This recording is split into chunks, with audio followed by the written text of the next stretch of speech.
estamos hablando de una película, ya para ir entrando a la película, una película de 1941, o sea que está hecha en la época que es, en el año más o menos cuando Estados Unidos está entrando a la Segunda Guerra Mundial.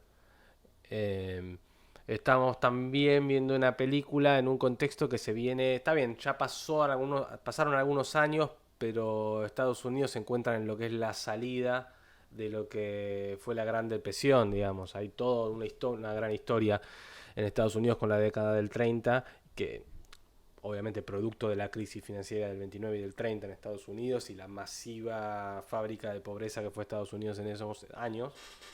Este, pero de alguna manera Sullivan's Travel se está refiriendo a todo una suerte de realismo social y de posible escapismo producto de esa era, ¿no? Está hablando de el que demanda responsabilidad para una época y unos tiempos históricos en donde la gente la pasa mal y donde, no sé si notaron que al principio, toda esta película que ellos ven al principio, que él como les está mostrando, yo quiero filmar algo así, con estos dos tipos que encima dicen son el obrero y el dueño del capital que se pelean y se destruyen y se mueren, y eso da una lección humana y social sobre el mundo. Obviamente está recontra satirizado. Hasta incluso, no sé si se dieron cuenta, pero es la misma historia que pasa en la historia de Leonardo Sbaraglia en Relatos Salvajes, digamos. Es medio calcado eso, digamos, que terminan los dos muertos. Creo que explotaba el auto, terminan uno colgado y el otro no me acuerdo. Pero es esta misma idea de conflicto, esto como de la película que te muestra, este es el rico, este es el pobre, este es el conflicto social, digamos, como ilustración. No diciendo con esto que Relatos Salvajes sea una película mala, pero sí ese cortito está dentro de una estructura más grande y de un camino que te va haciendo la película, ¿no? Este, Algún día podría ser interesante hablar de Relatos Salvajes, pero eh, hay en la película ya una noción de... incluso te muestran que termina, ¿no? Que los dos mueren, ¿no? Como esto es algo de lo que no hay salida, con lo cual también hay un planteo de esta es la realidad tal cual es, yo te la describo y vos salí de acá a confirmarla, digamos. No es que tampoco hay una especie de ni de catarsis, ni de triunfo, ni de derrota, sino que es como en esta todos perdemos, ¿no? Esa es como la idea sombría sobre la que se arma la película. Y a partir de eso, que incluso es parte de la película de Sturges, porque Sturges se filma esto y lo pone, no es que agarra una película que ya existía, sino que él filma estos planos. Ya al ponerse a filmar estos planos se pone en esos lugares. Es como si fuese que hace todos los ejercicios posibles sobre cómo trabajar, porque después te los muestra a ellos y hasta incluso hay una idea de sátira alrededor de cómo se refieren a la película e incluso el miedo de los productores a decir, bueno, pero que tenga un poco de sexo. Este, Perdón, está mudo esto. I want this picture to be a commentary on modern conditions, stark realism, the problems that confront the average man. But with a little sex. A little, but I don't want to stress it. I want this picture to be a document. I want to hold a mirror up to life. I want this to be a picture of dignity, a true canvas of the suffering of humanity. But with a little sex. With a little sex in it. How about a nice musical? How can you talk about musicals at a time like this, with the world committing suicide, with corpses piling up in the street, with grim death gargling at you from every corner, with people slaughtered like sheep? Maybe they'd like... Bueno, ahí cuando yo hablaba del contexto, obviamente esta película es del 41 y ya medio que pasó un tiempo después de lo que eso que fue conocido como la Gran Depresión, pero casi todo el vocabulario al que refiere es ese, digamos, es la idea de, sobre todo toda esta lógica de los trenes, ¿no? La idea de los vagabundos que van por todo el país colándose en los trenes, digamos, hay toda una poética en la cultura norteamericana sobre ese periodo de la Gran Depresión donde vos tenías la gente que casi como de nómade iban buscando trabajo a lo largo del país colgándose de los trenes, digamos. Entonces esa lógica va a estar repetida en la película. Quizás acá se la pueda asociar más a que cuando empieza a cuando Estados Unidos se mete en la Segunda Guerra Mundial, de repente digamos, meten tremendo ajuste, digamos, como para juntar plata para la guerra, con todo esto de los bonos de guerra y toda la sociedad movilizada hacia la guerra, también hay una cuestión que pueda leerse de esa manera. Pero está haciendo más que nada referencia a la Gran Depresión y toman literatura de la Gran Depresión. Este, Yo no conozco la novela ¿Dónde estás, hermano? Pero es gracioso que después es la misma, obviamente los hermanos Cohen en los fines de los 90 cuando hacen la película ¿Dónde estás, hermano?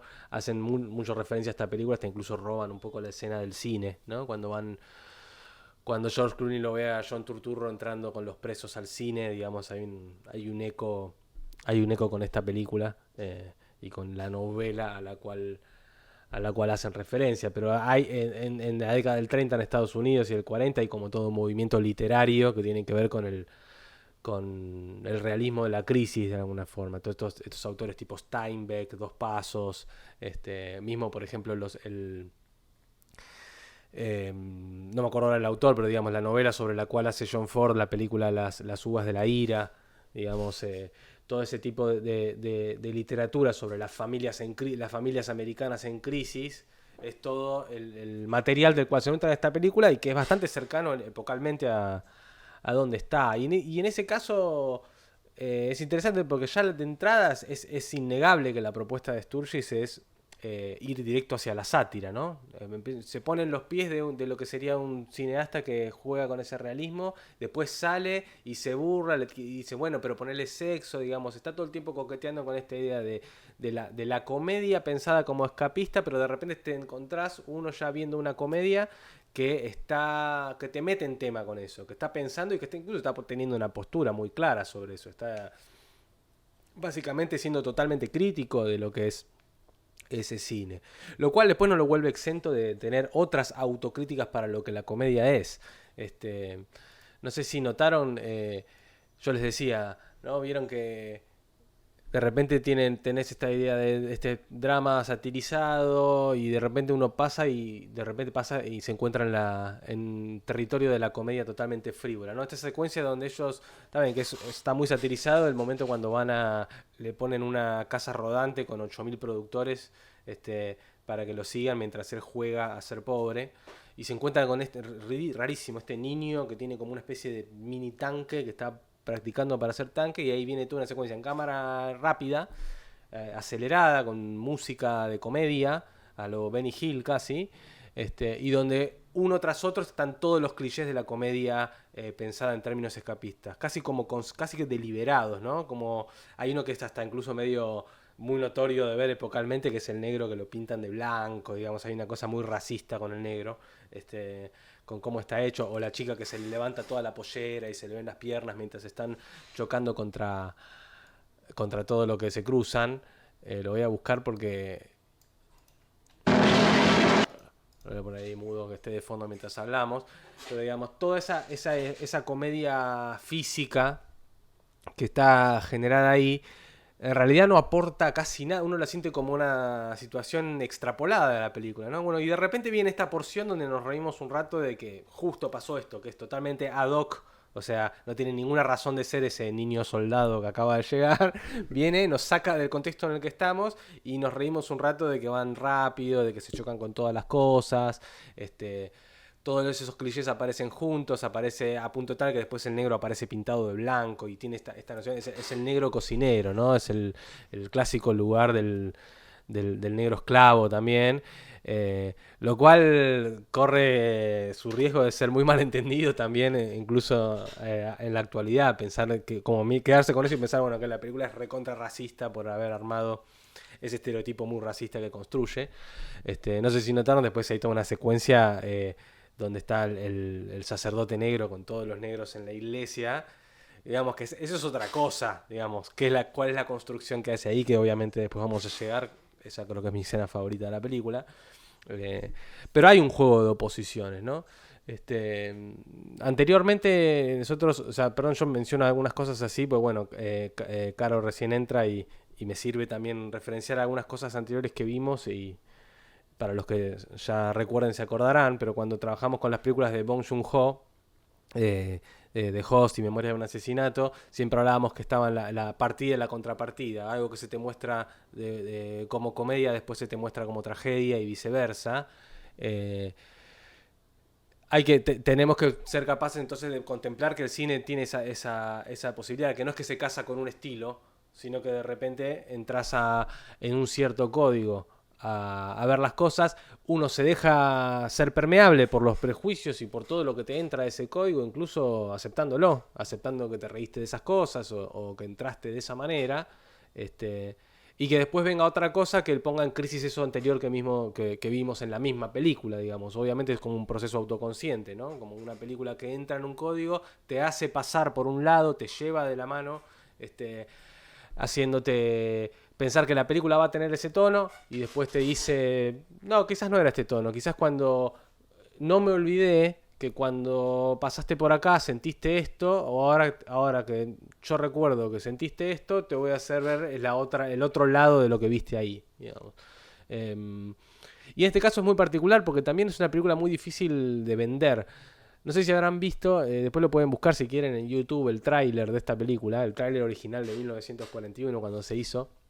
No tiene un carajo que ver con la película. Digamos, es una película que está toda vendida alrededor de la figura de... ¿cómo se llama? La actriz Verónica Lake, ¿es?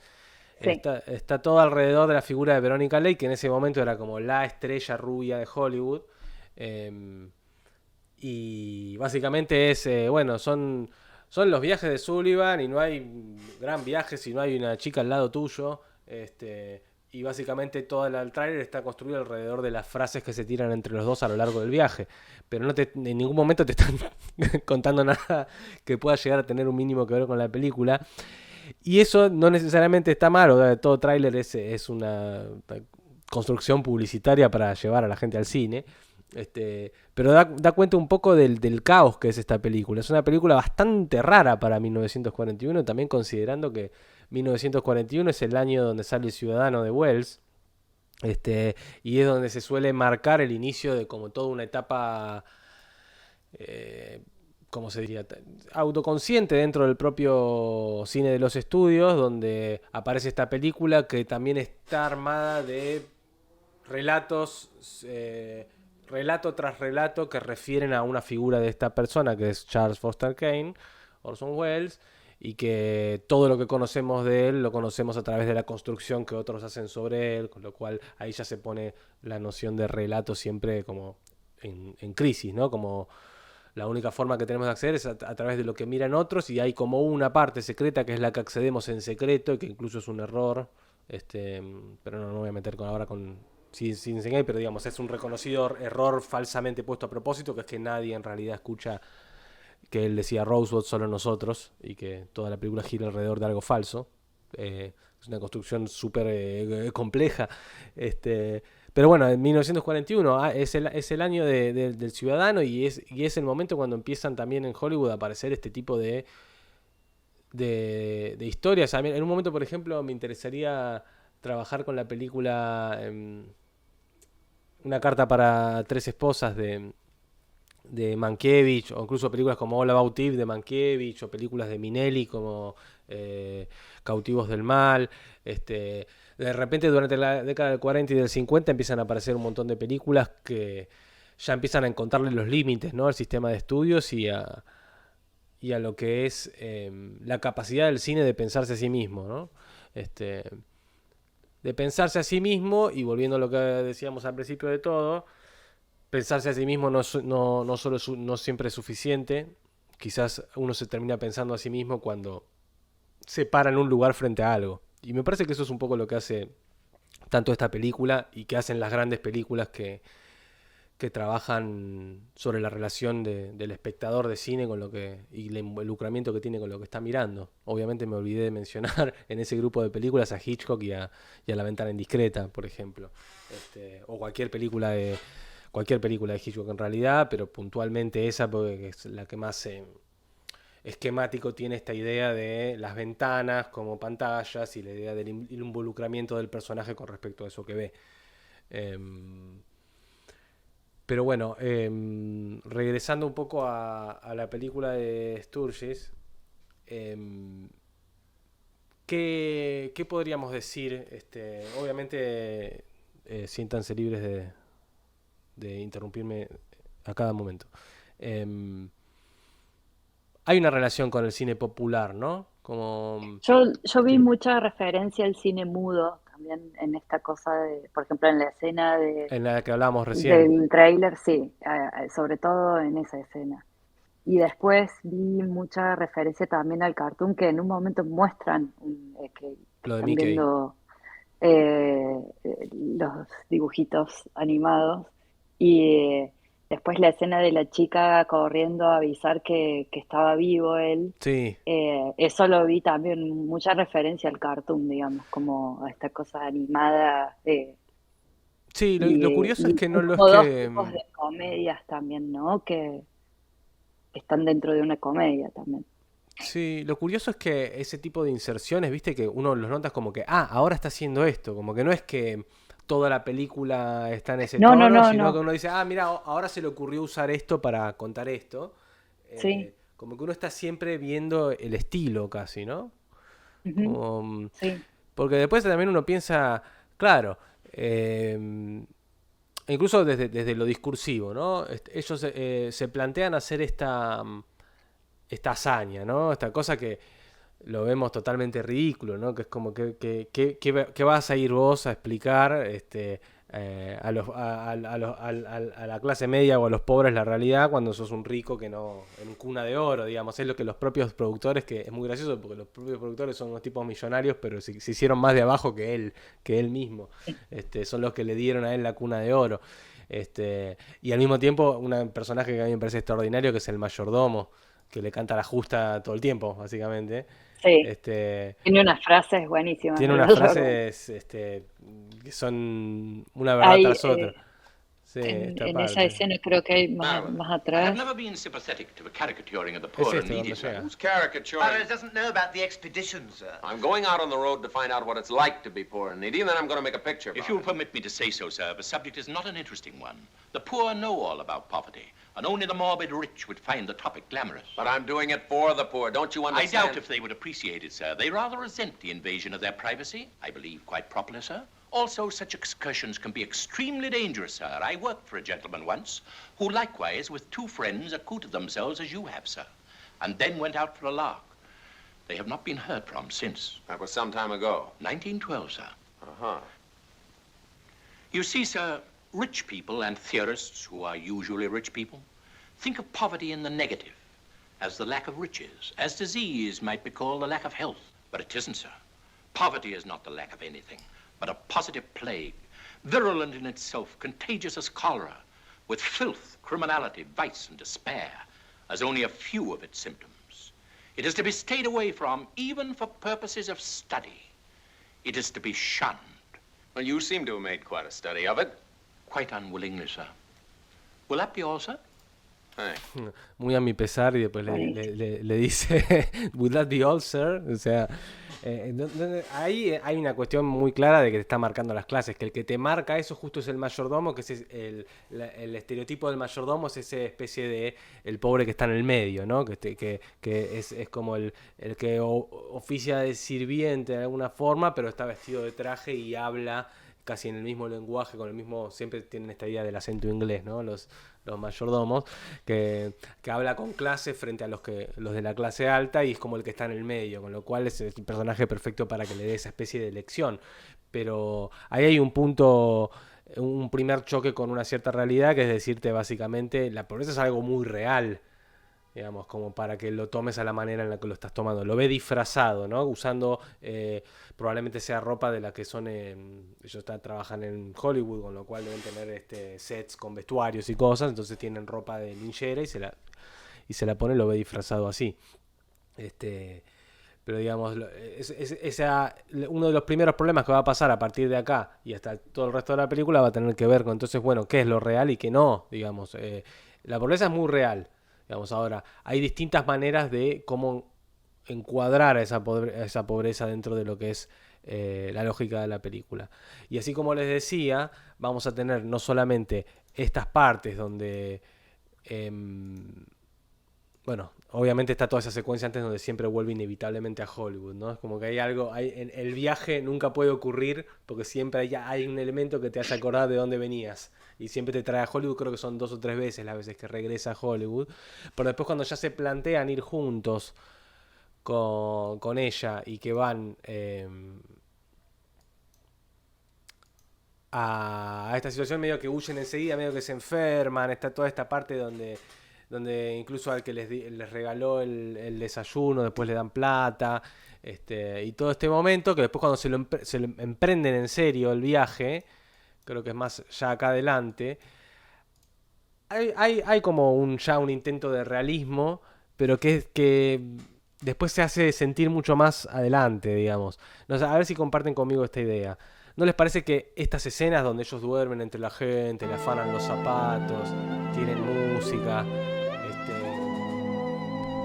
tienen, ¿no?, esta música de violines que va sonando de fondo mientras ocurre toda esa secuencia de que ellos vagabundean, se codean con la gente que está ahí, duermen todos en un mismo lugar, está el tipo que con la boca abierta que probablemente le da mal aliento y está durmiéndoles al lado. Hay como todo un compendio narrativo de situaciones que uno las... Esto también tiene mucho con el cine mudo que decías también, claro, porque viste que nunca se habla en esta secuencia, es todo música. Sí.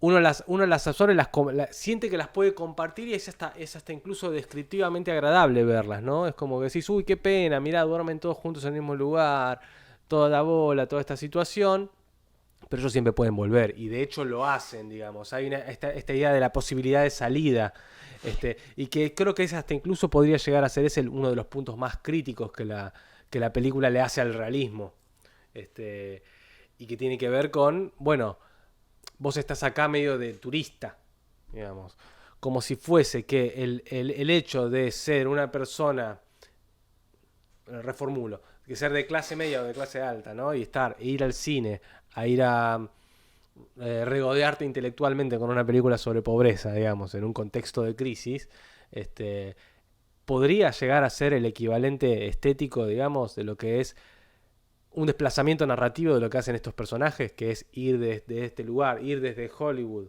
hasta la zona de pobreza, como para medio irte de vacaciones a experimentar eso y después poder volver, ¿no? La película en un momento termina, vos cortás tu identificación con la pobreza y volvés a tu universo real, digamos, con lo cual vos usás la experiencia cinematográfica como suspensión de tu realidad de clase para jugar a que estás en otra y después volvés. De alguna forma es lo que Sullivan está haciendo de alguna forma en la película. No sé si llegan a sentir esa especie de ok, volvemos, me aburrí, se acabó la joda cuando agarran el tacho de basura, ¿no? Creo que es que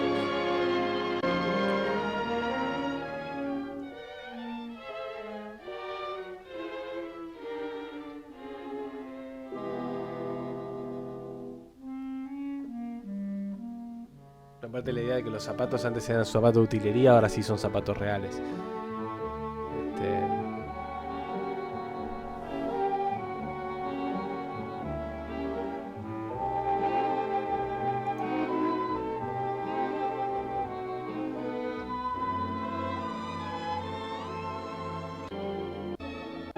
Voy adelantando, creo que era acá.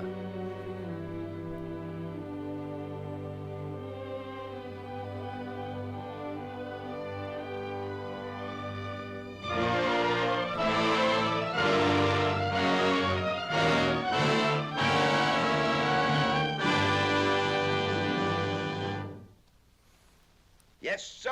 Que hasta incluso es bastante inteligente en cómo lo plantea la película, porque todo lo que viene a partir de acá, hasta el momento donde después se le pone duro en serio, digamos, es muy difícil compartir el punto de vista con, no sé si les pasó, con el personaje de Joel McCrea, digamos. El chabón después quiere darle plata, como darle una limosna a cada uno por haber, como agradecimiento, como quiere repartir $1000 entre todos, como medio para sentirse bien, ¿no? Como hay una cosa hasta medio morbosa en el comportamiento que tienen. Yo leí como que nunca vas a estar de ese lado, por más que te vistas y estés entre ellos, siempre vas a estar... tenés la posibilidad de salir, digamos, desde su clase, ¿no? Desde el Claro. lugar en donde vive o desde esta experimentación que hace. él está tranquilo, ambos están tranquilos porque saben que salen corriendo y vuelven a su vida, digamos. Eh, y lo de la plata también se siente como, bueno, estoy ayudando, pero porque sé que lo puedo hacer y después vuelvo a mi casa y tengo todo y Claro. sé, Lo es como... interesante también para señalar con eso es que uno que por fuera del cine uno puede asumir narrativamente ese problema, digamos, yo puedo Ujú, pensar eh, que si se me ocurriera hacer lo mismo que hace el personaje, yo teniendo un techo y una cama donde dormir, digamos, eh, no hablaría muy bien de mí. entendería el No, problema o no, digo, no hablaría el muy bien de difícil. mí si me pongo a hacer ese juego pretendiendo que voy a entender algo que en No, realidad no. no. Pero la lógica en la película está de alguna forma, al estar concatenando distintos estilos de cómo filmar las cosas, de repente uno puede relativizar eso y decir, ok, este es el tipo de relación por ahí que quizás construye el cine de, ¿no? Estamos hablando de la década del 40, post Gran Depresión, digamos.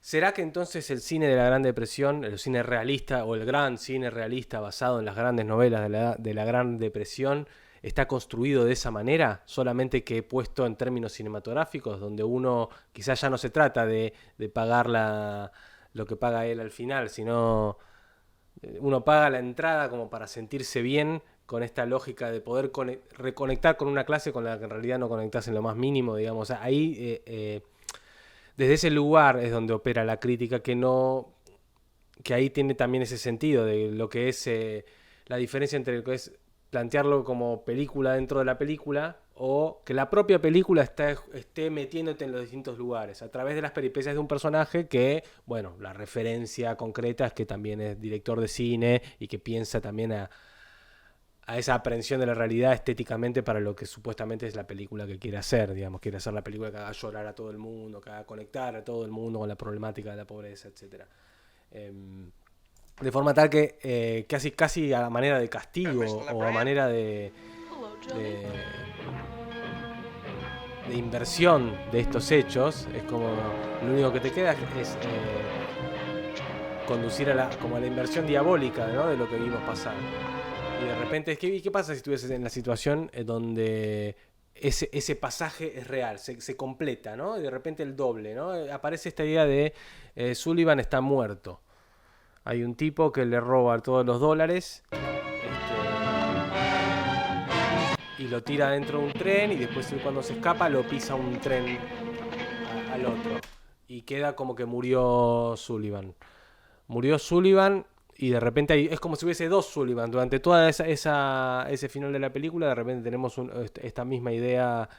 Es una idea que venimos hablando también hace bastante, que es la idea del doble, ¿no? El cine siempre va a estar trabajando con el doble y si pudimos haber pensado que entre nosotros hay una estructura de doble cuando vamos a ver una película, pongamos de ejemplo que lo que estamos viendo es la película esta de la pareja pobre que va a dormir al refugio y que en un momento se ve obligada a comer de la basura, ¿no? Y me pienso a mí como espectador y me pienso a mí en mi doble dentro de la película. Mi doble dentro de la película con el que yo comparto la aprehensión de todo lo que está pasando es pobre, tiene miedo, tiene frío, digamos. Esa es mi conexión en la cual yo conecto con la película. Eh, pero de repente ese doble pasa a existir realmente en la película. Y tenemos a dos Sullivans, ¿no? Como el Sullivan que murió y este sin nombre, sin memoria al principio, que no sabe bien quién es y no puede justificar quién es. Este, que se esfuerza a más no poder porque todos entiendan que en realidad es un director famoso de Hollywood y nadie le cree. Y lo ponen a hacer en una chain gang, se llaman las cadenas de trabajo forzados, que también son eh, muy características de lo que fue el periodo de la Gran Depresión. De hecho, hay una película muy buena que se llama, que es del año 32, 33, por ahí, que se llama I Was a Fugitive from a Chain Gang, que también es todo un personaje que tiene toda su experiencia terrible. Básicamente las cadenas esas de trabajo forzado son como el peor de los castigos imaginados en el cual estás haciendo trabajos forzados todo el día y te torturan todo el día. ¿De quién es la peli? La película, ¿sabes qué? No me acuerdo, la voy a buscar ahora, a ver.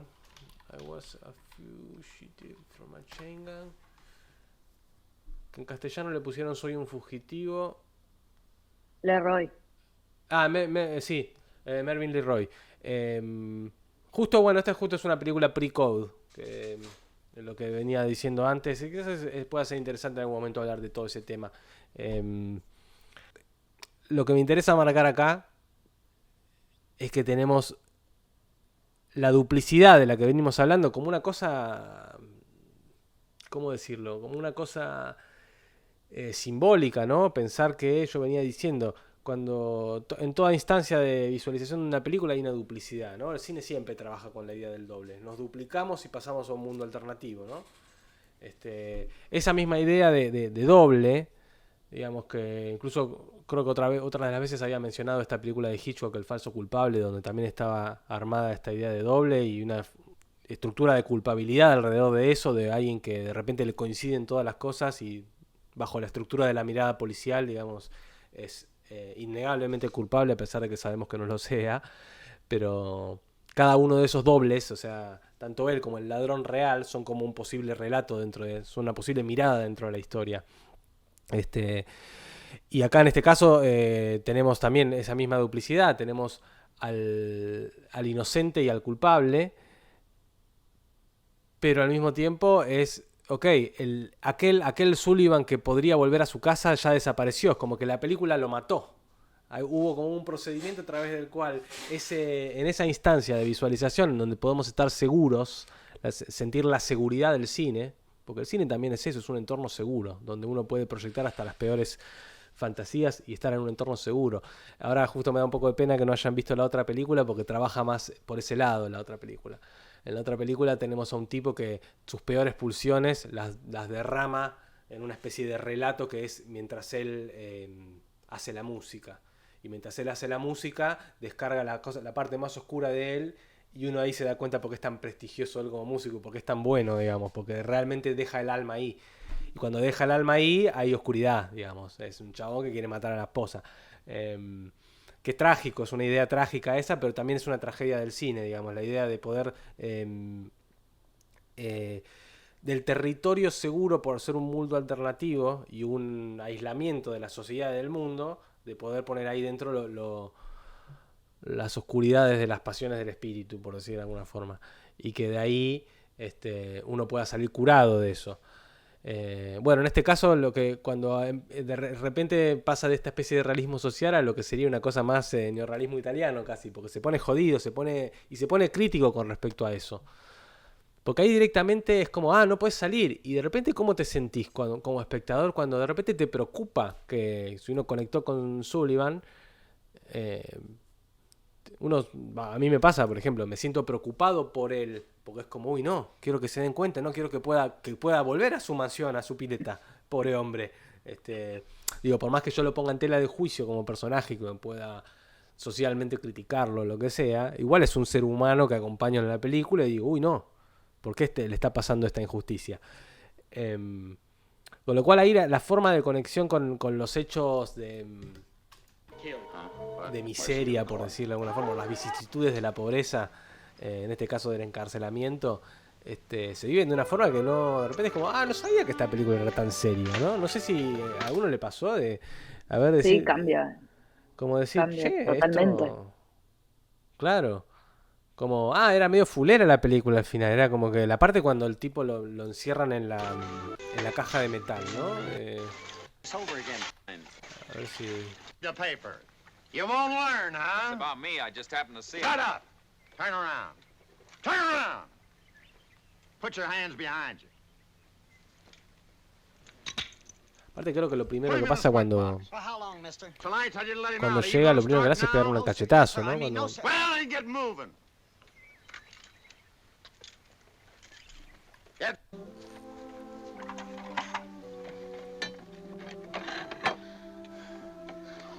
O sea, comparemos esto con las escenas que vimos antes de la comedia física que obviamente no... Bueno, obviamente la película también se va a encargar de de no denostarla, ¿no? Como de hacerla pasar por todo un camino crítico que lleva hasta donde la película conduce, que hasta incluso es una gran reivindicación de la comedia, pero hace todo un camino, es como si fuese que conecta todos los bienes y todos los males de todos los recursos estéticos que usa como para llegar a algo, ¿no? Y en este momento uno realmente quiere la escapatoria, uno quiere que salga, es como... el mayordomo decía, la pobreza es algo de lo que hay que huir, no es algo que hay que ir a buscar. Y de repente conecta eso. ¿Cómo haces para, en un medio que es un espectáculo, que es el cine, donde uno ve un gran espectáculo, ¿no? Conectar con la idea de algo que supuestamente es aquello de lo que querés huir? Me parece que hay un poco hace ese proceso la película, pero pasando por los procesos, por los momentos en los cuales uno justamente en lugar de huir quiere ir a buscar eso y ilustrar esa contradicción. Tastes good, don't it?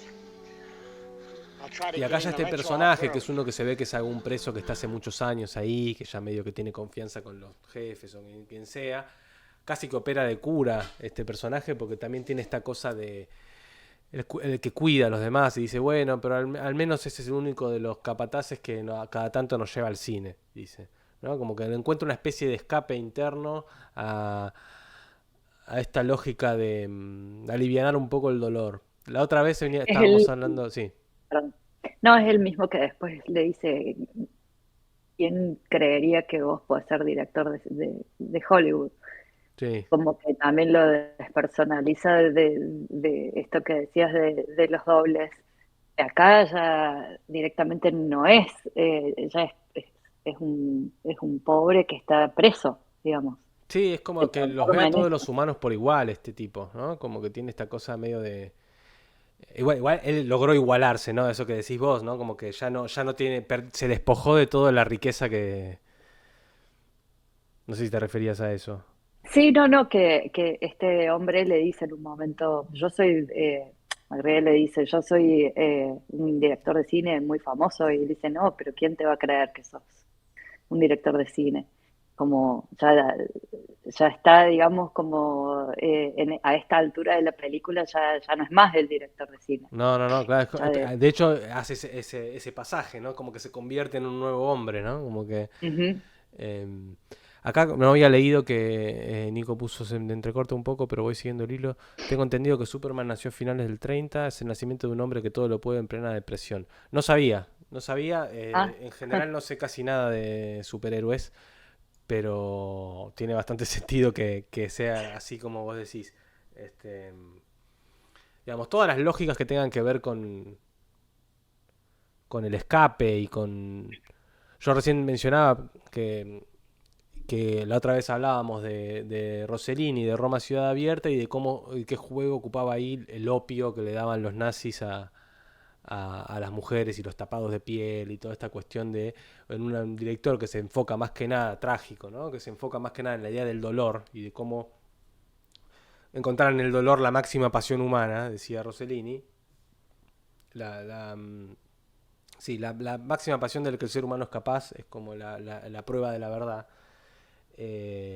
La idea del opio, ¿no? El opiáceo como la morfina, la droga que te lleva como a un mundo aparte para que dejes de sentir dolor. Que es una contradicción muy interesante del cine, que es... porque tiene como una doble función. En esta película hay una cosa a favor de ese opio que por ahí en la otra no. En la película de Rossellini está pensado como un arma de los nazis, el opio casi, ¿no? Como para que te olvides de la opresión que está sufriendo Italia en aquel momento con las torturas y no ves lo que hay en el cuarto de atrás de la oficina del nazi, ¿no? Donde están torturando al cura y al otro. Ahora voy a citar una cuestión de Fareta, que decía que siempre criticaba que cuando Marx decía esta frase de que la religión era el opio de los pueblos, como esta idea de lo que los mantiene dormidos o en sus cadenas o algo de alguna forma, que en general no se interpretaba la frase completa, que ahora no la recuerdo tal cual como era, pero que para aquel momento, para el siglo XIX, también estaba pensado mucho esta idea del opio como como algo que calma el dolor, más que como una cosa de adormecer, y que tiene una interpretación un poco más amplia, que uno puede llegar a pensar que esta idea del opio puede ser pensado también como lo que te contiene y lo que te... como la función más originaria y más cristiana en sus términos más nobles de lo que es la caridad, ¿no? Como... Hola, ¿se me escucha? sí, Medio que se me entrecortaba antes. sí, Lo que yo estaba pensando es que al final ellos miran una película adentro de una iglesia. Y sí. me parece que eso es significativo en esta idea que vos planteás, porque creo que la iglesia está ligada a una idea de, bueno, de alivianar el dolor y tal. Y bueno, me parece que tiene que ver con esta Sí, sí, sí, ahí, de película. hecho ahí quería medio llegar con este Ah, asunto. ok. Total, no, no, totalmente. Es una iglesia que tiene un cine adentro, digamos. Y hay una toma de postura con respecto a eso, con respecto al lugar que tiene, digamos, no la iglesia, pero sí la idea de fe, ¿no? La idea de que vos cómo le podés arrebatar a alguien, su fe, hasta incluso cuando te parezca desde el lugar en el que estás parado, que lo que está haciendo es no ver la realidad en la que está inserto, ¿no? Digo, ¿con qué derecho uno este, se puede meter en esos términos con eso?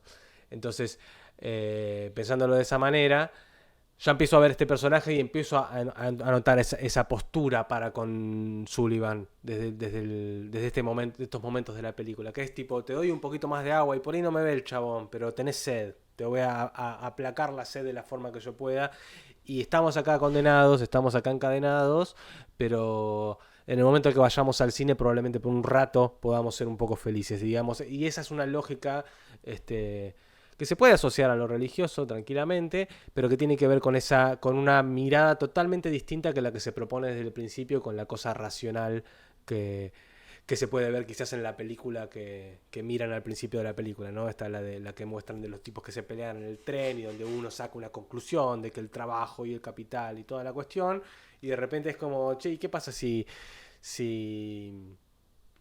cómo te metes en la cabeza realmente de los espectadores? No sé si se acuerdan que hay un momento donde él va al cine con estas dos señoras, que hay una que le da la mano, y que él conecta por primera vez con quiénes son la gente que va a ver las películas. Y van a ver un super dramón, me parece. Creo que hay un chiste, está como medio a propósito. Se ve creo Ahí que el está. cartel de la película que van a ver. Son varias pelis en Son una como que misma es un noche. super programa de muchas películas y son Sí, todas un bajón, ¿no? sí, sí, sí. Este, y donde conecta, y esta es la gente, digamos. Esta es no sé si es de la clase media baja, que es la que va al cine. Eh, Están los niños haciendo ruido, la señora que no puede, que lo quiere convertir a él en su marido muerto. Hay como un chiste con eso, medio hitchcockiano, Sí, claro. medio necrológico, de quererlo convertir a él en lo viste igual que al marido. Y le da la mano en el cine. Están. Sí, más allá de estas lágrimas, el Valle de las Sombras y de Buzzard, que esto no sé qué. Eso, como que nadie la pasó bien en esa película, ¿no? Y después, en última instancia, cuando llega al límite de los límites, ¿no? Al peor lugar en el que se puede estar, que es, siendo en el contexto que estamos, donde el mundo básicamente se ríe cuando un negro tiene la cara pintada de blanco. Conectamos con esta especie de iglesia en el medio de los pantanos, donde van los negros a cantar canciones, y incluso las canciones que cantan tienen que ver con el pueblo egipcio oprimido y esclavizado, donde ya incluso por una cuestión de casting, los negros elegidos para la película ya no son esos estereotipos como de negros con labios grandes, medio estereotipo racista de negro que dice yes sir, no esa onda, sino que de repente vemos como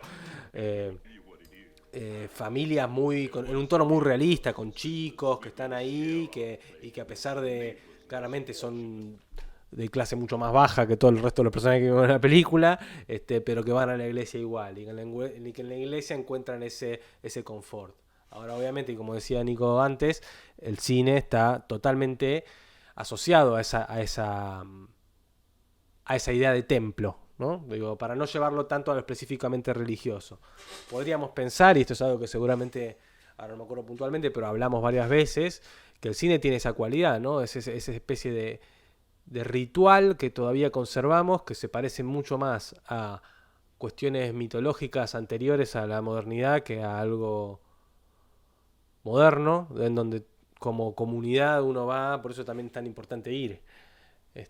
Uno sale de su casa, sale de el ritmo y de la vida que está teniendo y de cómo el reloj influye en esa vida, corta con eso y va a un espacio en donde se apaga la luz y se enciende, ¿no? La alegoría de la caverna, ¿no? Y se enciende esta proyección en la que todos comparten una misma imagen, que la ven de forma distinta y que la interpretan libremente, pero que están todos compartiendo el ritual de su aparición y de la resurrección de esas imágenes, ¿no? Son imágenes muertas, pero que cobran vida cuando son vistas, digamos, ¿no? Uno, cuando habla de fuera de campo en cine, no solamente se refiere a que hay cosas que no están en el plano y que no se ven, pero también fuera de campo funciona cuando uno alimenta la película por su propio visionado. Bueno, entonces es un ritual.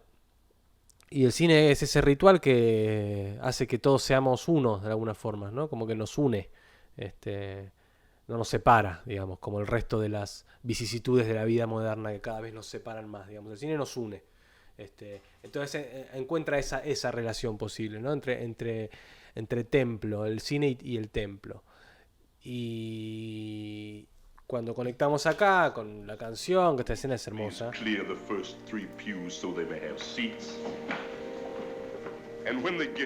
También nos lleva como al lugar más el límite, ¿no? De la cuestión. Es el lugar donde están todos los marginados, los pobres y los encadenados, todos juntos, sin discriminación alguna.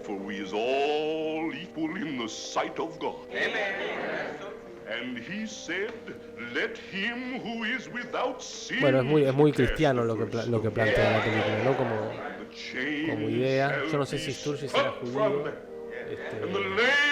Pero bueno, justo también lo que comparte también, a lo que refiere es a una historia del Antiguo Testamento también, lo que cuenta, que tiene que ver con, ¿no? el pueblo egipcio, el pueblo judío.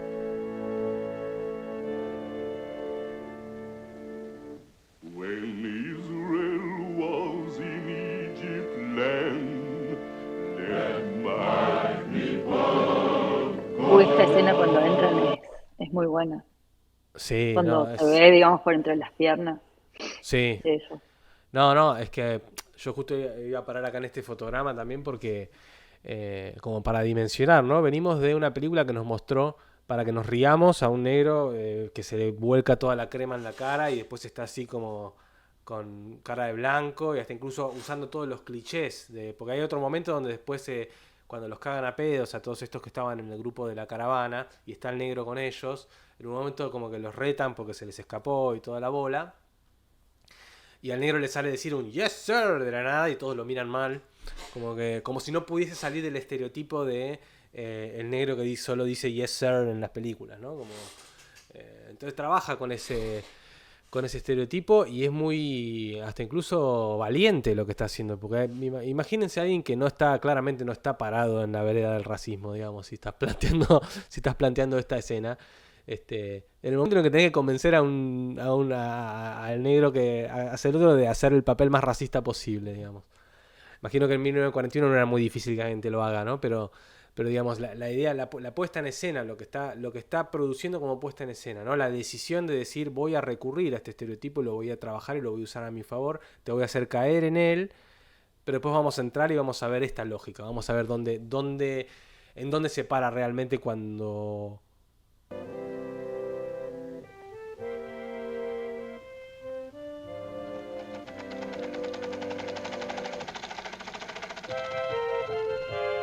Bueno, ¿no? Y de repente esto. Uno no se imaginaría que lo que van a ver es algo tan... ¿no? Como ya el símbolo de lo que sería como algo totalmente escapista. Se pone a ver dibujitos, ¿no? Como algo que los distrae. Mickey, ¿no? Mickey, dibujitos animados, Mickey, Disney. Y nada, simplemente ver los personajes que se tropiezan, qué sé yo, bla, bla, bla, y reírse de eso, ¿no? Como total escapismo lo que plantea la película. Y que es interesante porque de repente veníamos hablando de toda una cuestión crítica, ¿no? La película es totalmente consciente de que cada vez que pone en escena estas situaciones donde nos burlamos un poco de él porque quiere dar plata, porque se quiere hacerle que dice, no, bueno, y esto en realidad es la realidad, porque no sé qué, se pone en ese lugar crítico y de repente lo que decide hacer es como si se descubriera algo a partir, ¿no? Yo decía antes, siguiendo la lógica del mayordomo, no es algo a lo que querés buscar, sino algo de lo que querés escapar. Y que la película, en su planteamiento de inmersión en la película, ¿no? Inmersivo en la película, sea muy difícil porque uno tiene que desear ver una película, produzca algo en donde digas, ya no tengo la herramienta para salir y quiero salir, te lleva por ese camino. Y acá, de repente decir, ¿qué pasa si la salida a eso es justamente el escape? Que puede ser polémico, de hecho no es tan fácil estar de acuerdo también con la idea que plantea la película, porque también lo que te dice es como, bueno, no trates de darle al público algo en lo que pensar, sino dale algo en lo que reconfortarse, ¿no? Que puede ser tanto para bien o para mal, ¿no? Uno puede pensar que puede ser polémica la idea de no poder ser, pero quizás el lugar desde que lo plantea es no soy como sujeto, no soy nadie para poder plantear los términos de ese pensamiento, ¿no? Y entonces, ¿qué puedo hacer? Más que dar,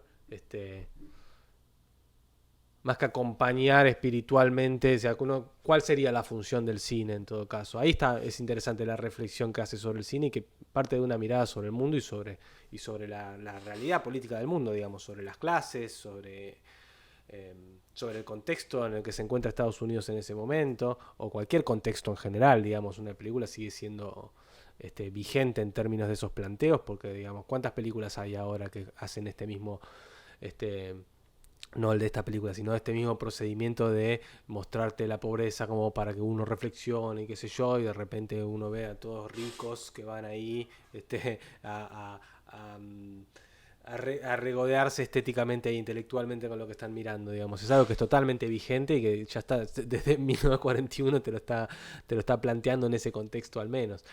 Te está como si estuviese tomando una especie de tercera posición, ¿no? En lugar de hacer la película más virulenta posible como para producir ese rechazo, es como que pasa por todas las posibilidades de eso para llegar a la conclusión y en la propia experiencia de decir... hubo un momento en el que necesitaba reírme. Y hubo un momento en el que necesitaba reírme él, ¿no? Estando ahí en esa situación, tener la necesidad de que te pase algo feliz, y quizás para el propio espectador de la película, que uno no se imaginó que iba a ver una película con una connotación tan realista al final, de verdad, donde no se puede salir de la situación, decir, che, loco, esto era una comedia, yo no pagué acá para venir a ver esto y preocuparme por la realidad, y de repente necesitar que alguien se tome a chiste lo que pasa, o incluso ese momento que vos, Caro, señalabas de cuando ella corre para avisarle a todos, ¿no? Que vuelve la comedia, ¿no? Hay una parte de alivio que se hace en eso, ¿no?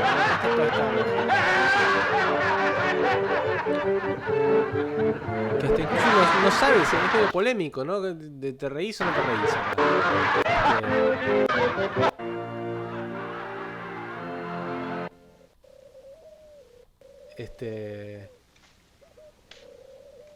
No era exactamente acá, era un poco después, pero después viene ese momento, ¿no? Donde te pones contento de que va a poder salir de esa película en la que se metió.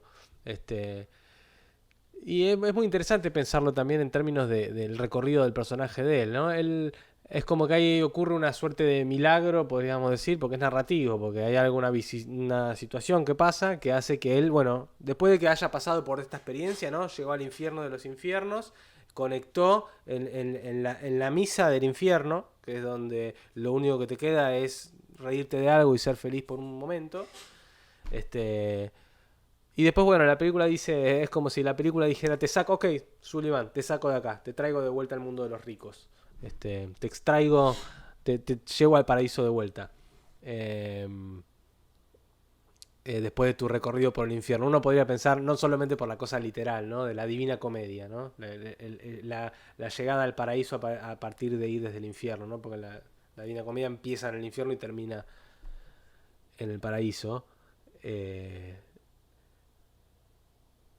Esa especie de camino, ¿no? Llegar hacia la cosa sagrada habiendo pasado por el infierno. Digo, no me sale otra palabra porque la palabra simbólica para referirse a todo eso siempre es decir el infierno. Acá cuando ahí uno, es en el momento en donde el hombre dice, pero nadie te va a creer que vos sos un... Sí. Ni yo te creo, le sos dice. un Para mí director vos sos un famoso de cartero, algo Hollywood. así le dice, ¿no? Vos parecés un cartero o algo así le dice, como que lo iguala. Lo iguala, es como que quizás Sullivan se ganó su lugar de ser igualado a los demás. Se lo ganó trágicamente, ¿no? Tuvo que pasarle todo esto.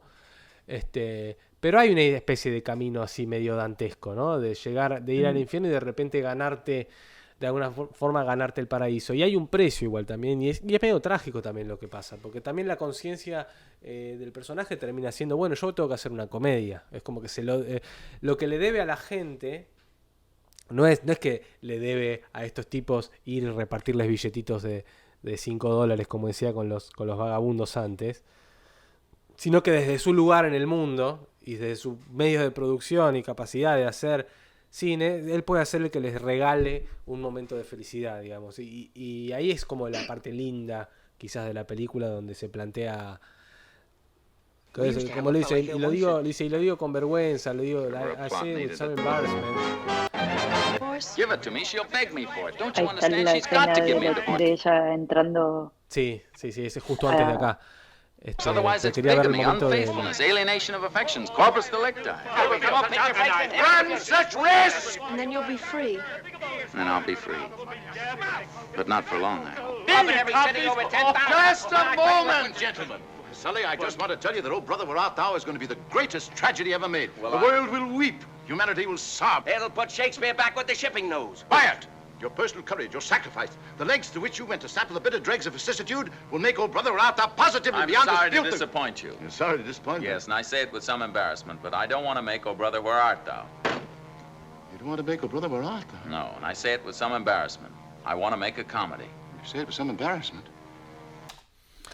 Puede ser que de alguna manera la película nos haya hecho conectar con el deseo por la felicidad, de forma tal que cuando uno puede interpretar, ¿no? Que la decisión de él de hacer una comedia es porque conoce que después de la experiencia es como que lo que conocen no es la pobreza, sino que lo que conoce es la necesidad de la felicidad, como la búsqueda de la felicidad.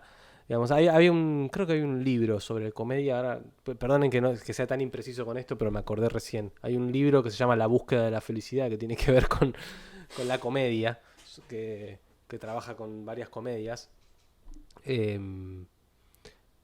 Podría ser de alguna forma, porque cuando uno opone comedia a tragedia, más allá de lo que uno más fácil adjudique a cada género, porque son como los dos grandes géneros, ¿no? La comedia y la tragedia. Uno piensa, bueno, la tragedia es lo que va hacia abajo y la comedia es lo que va hacia arriba. Después todos los demás géneros entran dentro de eso.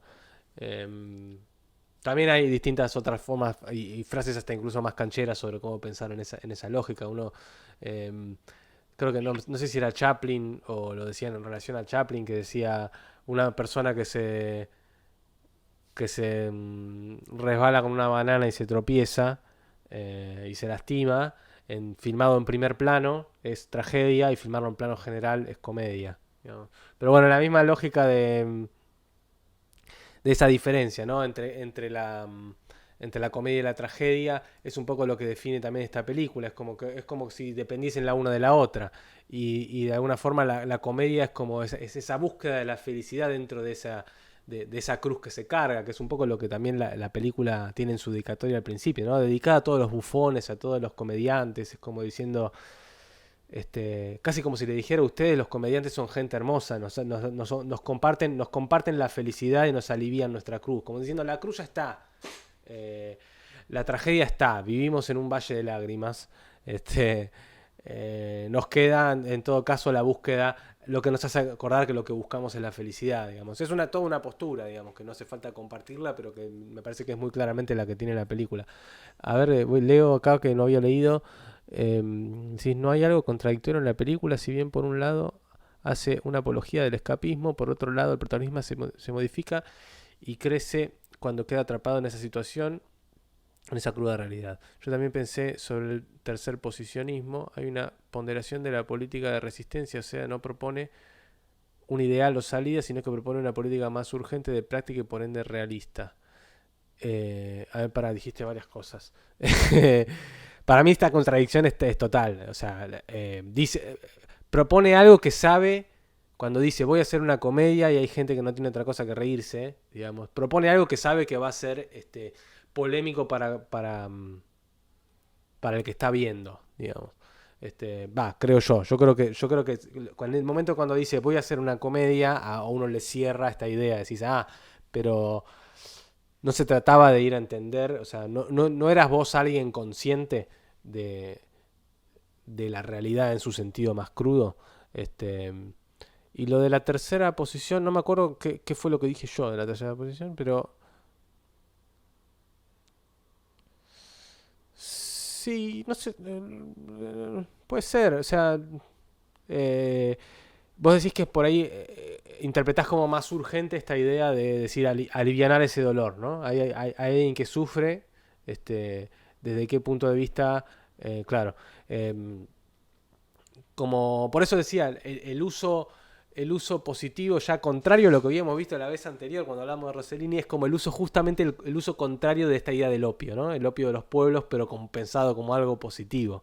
Pero bueno, en lo que es, a medida que vayamos viendo más clásicos de Hollywood, vamos a ver que esta misma idea se repite mucho, porque también en el Hollywood clásico hay mucho de mezcla entre marxismo y cristianismo, digamos. Es algo que va a aparecer mucho, pero hay algo como de una idea de caridad que es antirracional, que no pasa porque uno puede pensar que hasta incluso que, no sé, las teorías más duras que vengan desde el marxismo, desde donde sea, tienen el privilegio de la modernidad, de ser parte de un sistema de pensamiento totalmente racional, de pensadores modernos, y que toda esta otra idea es una cosa mucho más tradicional que está más asociada, qué sé yo, a las enseñanzas de los discípulos de Cristo que a una cuestión más manejada desde la teoría filosófica o incluso desde la política, no sé, por pensarlo de otra manera. En ese sentido es la contradicción, pero como contradicción, no sé si por ahí te referías a eso, yo lo veo como una contradicción productiva dentro de la película. Perdón, ibas a decir algo, Caro, creo. No, leí justo el chat. Te dio gracias. A ver, está bien, podría decir que la película se toma una postura como a favor del escapismo, pero es más, yo creo que es más una reacción, es más como decir, ¿y quién sos vos para criticar el escapismo? Vos estuviste en una chain gang con todos los negros y qué sé yo, y que lo único que te quede sea reírte de mí, que bueno, entonces no digas tanto. Para mí es como que dice eso a la película, ¿no? Como que se planta desde ese lugar, y obviamente no es que Preston Sturges es un chabón que haya hecho comedias donde tengas al negro con la cara pintada de blanco, por decir el ejemplo extremo de lo que es el estereotipo. Ninguna comedia de Sturges, creo que son todas bastante autorreflexivas, de hecho. Son todas películas así, digamos. Pero ¿qué valor nos puede llegar a dar eso para pensar la comedia incluso? Incluso pensar que una comedia que externamente pueda parecer la frivolidad que te alivia la carga de la realidad cualquiera que sea, uno se saque ese prejuicio de encima y pueda conectar con una comedia de esa manera y tener alguna verdad revelada también. Y en este caso esa verdad revelada es una naturaleza de esa frivolidad. Hay que decir, bueno, no se trata solamente de la frivolidad. De repente, bueno, ¿qué es casi que te está haciendo una tesis sobre la comedia? Te está diciendo la comedia es la búsqueda de la felicidad. Eso es un montón, digamos. Bueno, él habla dice, lo que me gustaría hacer en un momento, hay un chiste muy interno, pero dice, me gustaría hacer algo que sea de esta manera, de esta otra, y le dice, claro, vos como Capra. Y como que le sacó la ficha. Dice, ¿qué tiene de malo Capra? Como que es obvio que estabas pensando en Capra. Bueno, hay mucha referencia a es difícil a veces cuando no tenés mucho conocimiento del contexto o en el momento, pero hay mucha referencia, muchos directores, muchos Sí. como juegos, viste, de chistes internos y esas cosas, ¿no? De la época y de Hollywood. Y, Sí, sí. por ahí, Yo agarro yo más por lo que menos no me he nada. dado Sí. cuenta de todo, Bueno, el pero principal se yo creo que nota. el que, o por lo menos el que más agarré yo, tiene que ver con el cine de Capra, que Capra ha hecho de esas comedias, pero también ha hecho cosas distintas. Bueno, Lubitsch, sí, ahí Nico menciona a Lubitsch. Lubitsch es otro caso de ese. Bueno, Lubitsch Sí. tiene, por ejemplo, la película Ser o no ser, donde se mete con el nazismo. Yo hace un montón de años no la miro. Ujú. Pero creo que hasta incluso. Ah, no, es más o menos la misma época. Cuando Chaplin hace El Gran Dictador, después Lubitsch hace Ser o no ser. Digamos, creo que me gusta más Ser o no ser que El Gran Dictador. Pero hace mucho no veo ninguna de las dos. Em, pero digamos, hay un contexto. Cuando se estaban dando esas películas, habían otras reflexiones internas dentro de eso.